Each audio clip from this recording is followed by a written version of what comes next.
بسم اللہ الرحمن الرحیم۔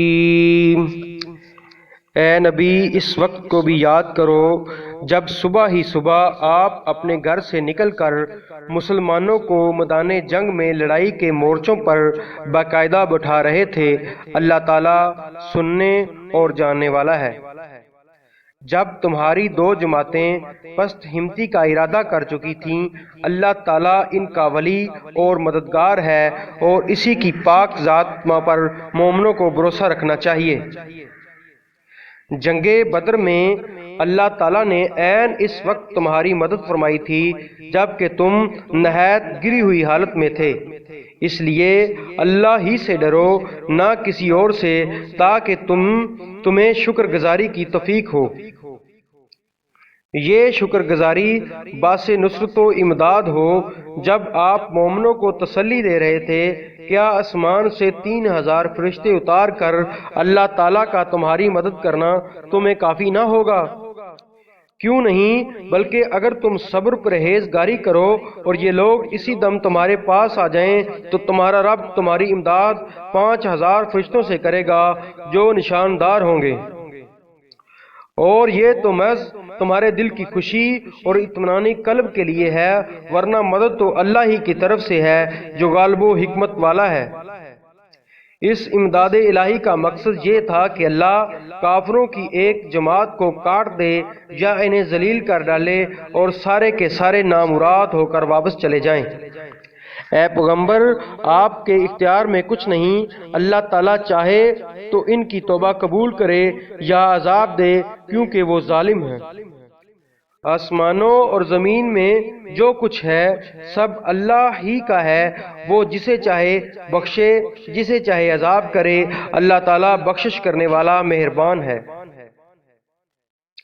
اے ایمان والو، بڑھا چڑھا کر سود نہ کھاؤ اور اللہ تعالیٰ سے ڈرو تاکہ تمہیں نجات ملے، اور اس آگ سے ڈرو جو کافروں کے لیے تیار کی گئی ہے، اور اللہ اور اس کے رسول کی فرما برداری کرو تاکہ تم پر رحم کیا جائے، اور اپنے رب کی بخشش کی طرف اور اس جنت کی طرف دوڑو جس کا عرض آسمانوں اور زمین کے برابر ہے، جو پرہیزگاروں کے لیے تیار کی گئی ہے۔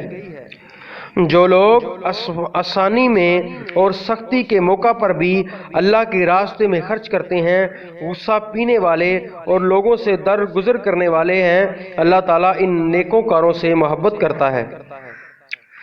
جب ان سے کوئی ناشائستہ کام ہو جائے یا کوئی گناہ کر بیٹھیں تو فوراً اللہ کا ذکر اور اپنے گناہوں کے لیے استغفار کرتے ہیں۔ فی الواقعہ اللہ تعالیٰ کی سوا اور کون گناہوں کو بخش سکتا ہے، اور وہ لوگ باوجود علم کے کسی برے کام پر اڑ نہیں جاتے۔ انہی کا بدلہ ان کے رب کی طرف سے مغفرت ہے اور جنتیں ہیں جن کے نیچے نہریں بہتی ہیں، جن میں وہ ہمیشہ رہیں گے۔ ان نیک کاموں کے کرنے والوں کا ثواب کیا ہی اچھا ہے۔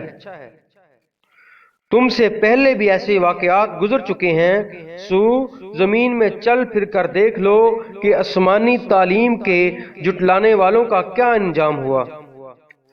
عام لوگوں کے لیے تو یہ قرآن بیان ہے اور پرہیزگاروں کے لیے ہدایت اور نصیحت ہے۔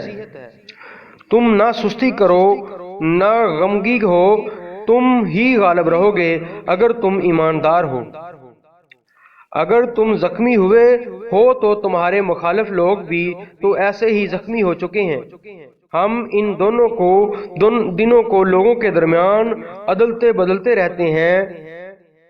شکست عہد اس لیے تم کہ اللہ تعالیٰ ایمان والوں کو ظاہر کر دے تو تم میں سے بعض کو شہادت کا درجہ عطا فرمائے۔